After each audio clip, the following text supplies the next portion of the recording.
7 da primeira parte desta obra Céu e Inferno. O capítulo 7 trata das doutrinas das penas eternas, dentro do Código Penal da vida futura.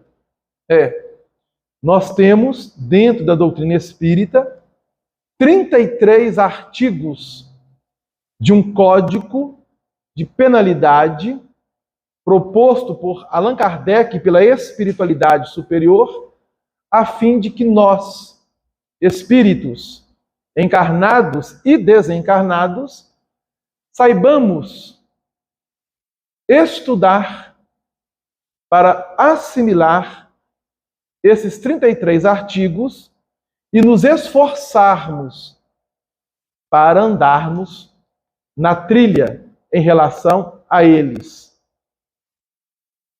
E Anjos Desconhecidos, é o título proposto, Emmanuel está extraindo do artigo 20 desse Código Penal da Vida Futura. Nós vamos ler então primeiramente o artigo 20 para ver do que se trata. Diz Allan Kardec: quaisquer que sejam a inferioridade e a perversidade dos espíritos. Então imagine aquele espírito do mal, mas do mal mesmo, perverso, cruel. Será que ele estaria abandonado pela misericórdia divina? A espiritualidade diz: Deus jamais os abandona. Adelano, mas se o espírito maligno, o espírito do mal, bem cruel, bem perverso, Deus não o abandona? Como que poderíamos então compreender a ideia que nós temos na humanidade deste mal? Destes seres que ainda utilizam de astúcia para enganar, ludibriar os outros seres. Será que eles estão isentos e vão passar ilesos pela justiça divina? Será que tudo aquilo que eu fizer em relação ao meu próximo, no campo da maldade, da crueldade, da perversidade, bastará apenas eu me arrepender para que todas essas faltas sejam, como se diz, não contabilizadas?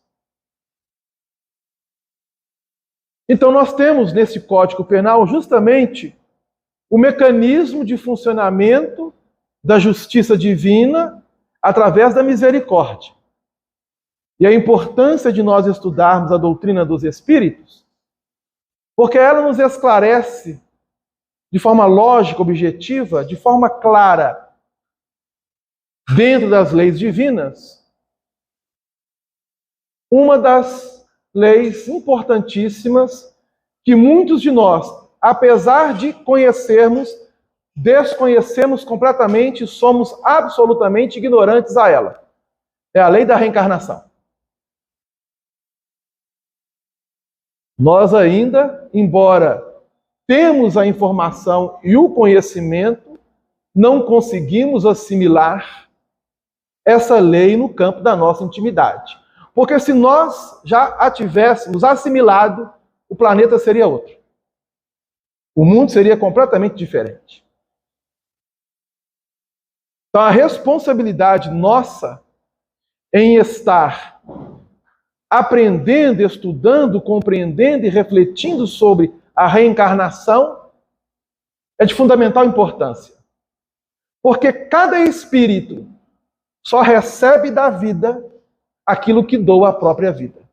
Nada mais, nada menos. É lei universal. E onde quer que você se encontre no universo, seja no planeta Terra, fora do planeta Terra, em outros planetas, em outras galáxias, a lei é a mesma. Para qualquer espírito. Então não há injustiça, não há impunidade.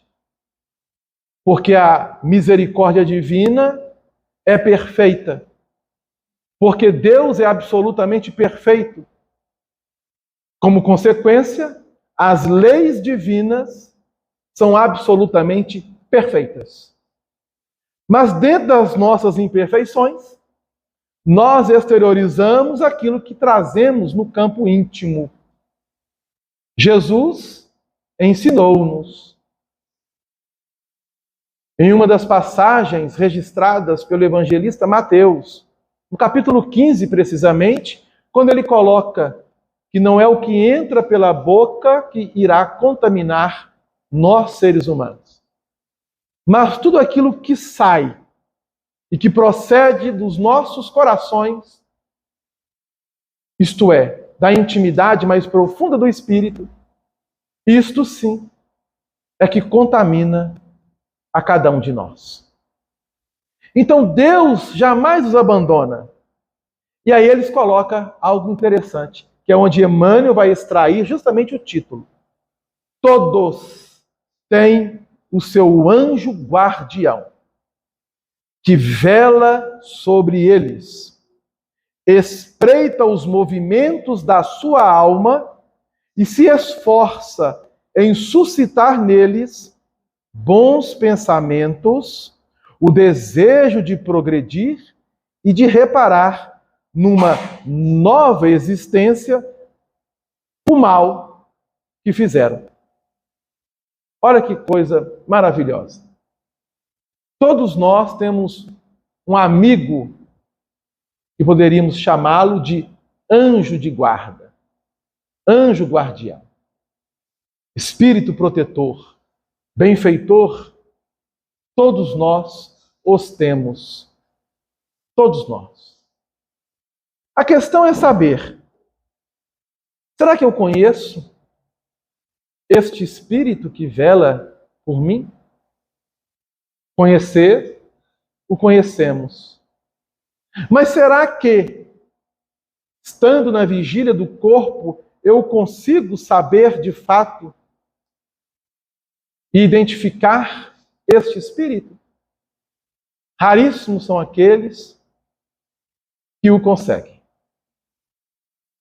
Nós temos exemplos dentro da própria doutrina espírita, como, por exemplo, Chico Xavier, onde Emmanuel foi o seu grande benfeitor, e poderíamos dizer que um anjo de guarda do mesmo. O próprio Divaldo Pereira Franco, que ainda se encontra encarnado, já indo para os seus 95, 96 anos, me parece, tem o seu anjo de guarda, o seu espírito protetor, a nossa irmã e benfeitora, Joana de Ângeles. Pois bem, continua Kardec, o espírito deve se melhorar em razão da sua própria vontade e não em consequência de um constrangimento qualquer. Aqui entra a palavra-chave, vontade. E a espiritualidade, ela nos chama a atenção muito a respeito dessa palavra. No próprio Livro dos Espíritos, quando coloca que se nós não colocarmos a vontade acima de tudo, fica difícil, até mesmo para o anjo guardião se aproximar, nos inspirar bons conselhos. Age bem ou mal em virtude do seu livre-arbítrio, mas sem estar fatalmente impulsionado num sentido ou no outro. Se fez mal, sofre-lhe as consequências por tão longo tempo quanto tenha permanecido no mau caminho. Desde que dê um passo em direção do bem, sente-lhe imediatamente os efeitos, diz Allan Kardec. Bom, aí Emmanuel, dentro dessa colocação, que é um artigo, que é um código penal da vida futura, ele vai dizer assim para nós: há guardiães espirituais que te apoiam a existência no plano físico e há tutores da alma que te protegem a vida mesmo na terra. O que ele está dizendo? Que nós temos o espírito que está desencarnado, que é este anjo guardião, mas também temos espíritos que está encarnado e que em diversas situações age como um verdadeiro anjo de guarda. Nós poderíamos aqui citar alguns exemplos. Os pais, o pai, a mãe, são verdadeiros anjos de guarda dos seus filhos. Vela por eles desde quando aqui chegam. E não sossegam. Mesmo quando os filhos já caminham e já são, como nós dizemos na terra, donos de seus narizes. Não é verdade? Nós temos, por exemplo, professores que às vezes servem de anjo de guarda de um aluno. Um avô, uma avó, um tio, uma tia, um primo, uma prima, um amigo, uma amiga. Esses anjos que Emmanuel coloca, também, apesar de estarmos sempre em contato com eles, nós desconhecemos neles essa proteção. Por isso que ele colocou anjos desconhecidos. Olha o que ele vai dizer. Frequentemente, centralizas a atenção nos poderosos do dia, sem ver os companheiros anônimos que te ajudam na garantia do pão. Admiras os artistas renomados que dominam nos cartazes da imprensa e esqueces facilmente os braços humildes que te auxiliam a plasmar no santuário da própria alma as obras-primas da esperança e da paciência. Aplaudes os heróis e tribunos que se agigantam nas praças. Todavia, não te recordas daqueles que te sustentaram a infância, de modo a desfrutares as oportunidades que hoje te felicitam? Ouves em êxtase a biografia de vultos famosos e quase nunca te dispões a conhecer a grandeza silenciosa de muitos daqueles que te rodeiam na intimidade doméstica, invariavelmente dispostos a te estenderem generosidade e carinho. Então Emmanuel vai fazendo esse paralelo e chamando-nos a atenção para que nós observemos o cuidado e o zelo que muitos corações têm para conosco, em diversas situações e momentos da nossa jornada aqui na Terra, no plano físico. Se nós os temos no plano físico, imaginemos aqueles que velam por nós no plano espiritual. Homenageia, sim, os que te acenam dos pedestais que conquistaram, merecidamente, à custa de inteligência e trabalho. Contudo, reverencia também aqueles que talvez nada te falem e que muito fizeram e ainda fazem por ti, muitas vezes ao preço de sacrifícios pungentes. Nossa! Mas quem são eles? Emmanuel, então, como eu disse há pouco, vai nos dar alguns desses exemplos.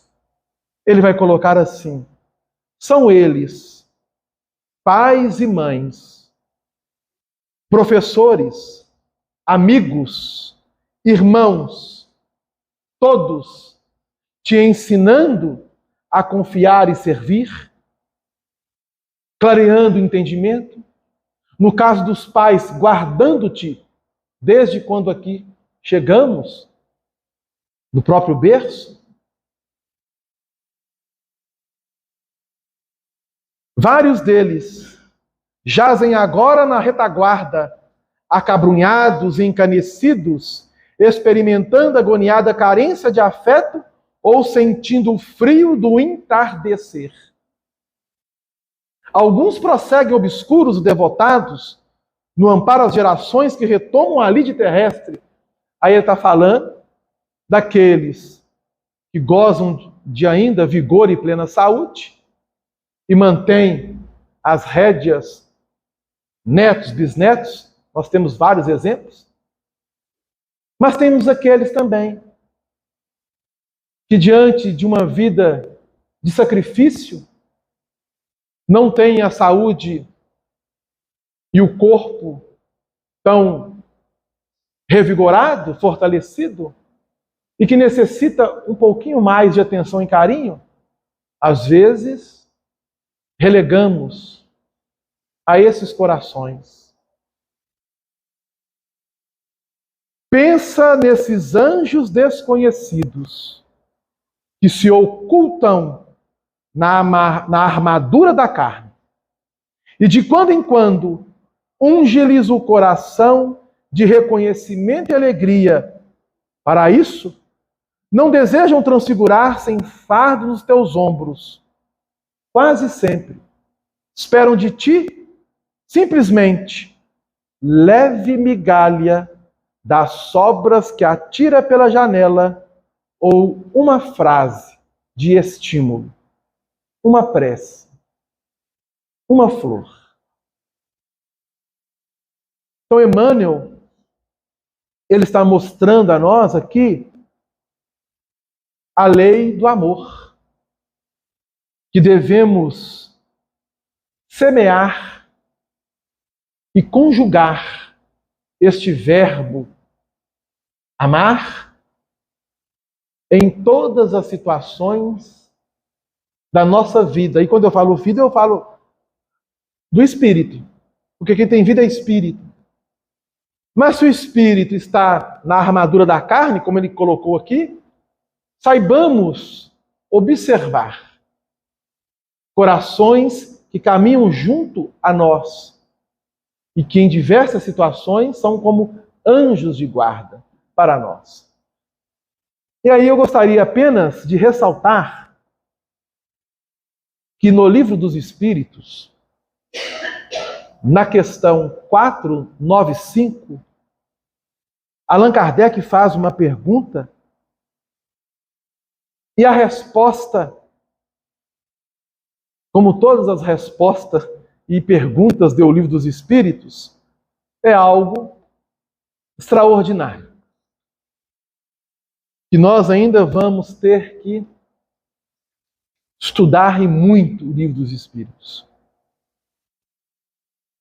Mesmo depois de desencarnado, reencarnado, desencarnado, reencarnado, continuaremos estudando o Livro dos Espíritos da mesma forma que estamos estudando o Evangelho de Jesus até hoje. E mesmo assim, com grande dificuldade de compreender e o que dirá assimilar as lições do Cristo. Na questão 495 do Livro dos Espíritos, Kardec pergunta: poderá dar-se que o espírito protetor abandone o seu protegido por se lhe mostrar este rebelde aos seus conselhos? Resposta: afasta-se. Então vejam bem, não abandona, afasta-se. Quando vê que seus conselhos são inúteis e que mais forte é no seu protegido a decisão de submeter-se à influência dos espíritos inferiores. Mas não abandona completamente e sempre se faz ouvir. É então o homem, nós seres humanos, quem tapamos os ouvidos. O protetor volta sempre desde que estes o chamem. Então, olha a importância de nós estarmos orando pelo nosso anjo de guarda. A resposta que os espíritos dão, ela é grande. Eu não vou ler toda. Eu vou ler apenas o terceiro parágrafo, que diz assim, é a colocação dos espíritos. Se conhecesseis bem esta verdade, quanto vos ajudaria nos momentos de crise, quanto vos livraria dos maus espíritos. Mas, quantas vezes no dia solene não se verá esse anjo constrangido a vos observar? Não te aconselhei isto, entretanto não o fizeste.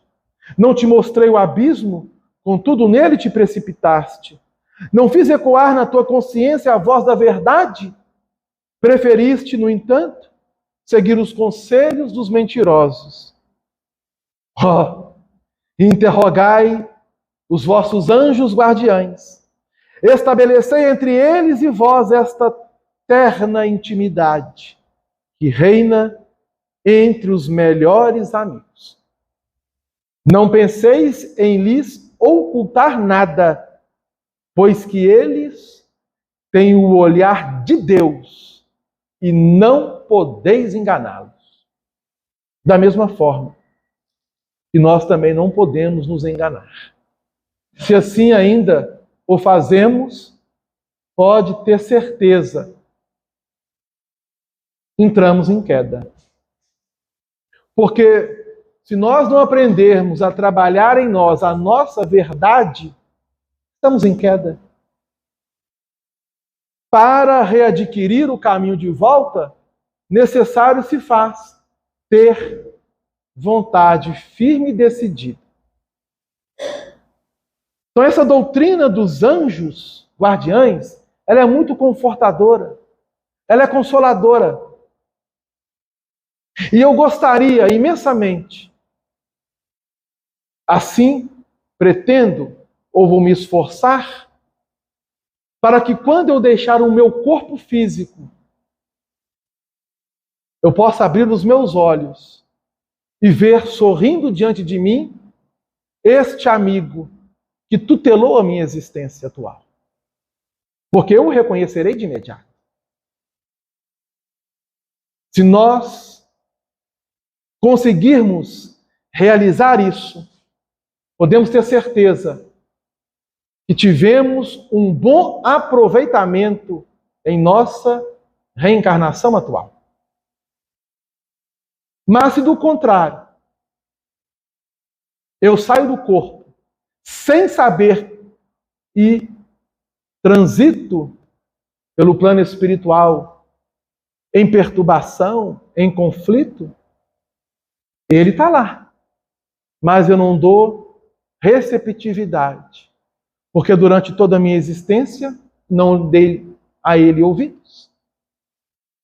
Então que nós possamos, em casa, no próprio culto, nas nossas preces, lembrarmos deste amigo. Delano, eu não sei o seu nome. Eu não sei o nome do meu anjo guardião. Sei.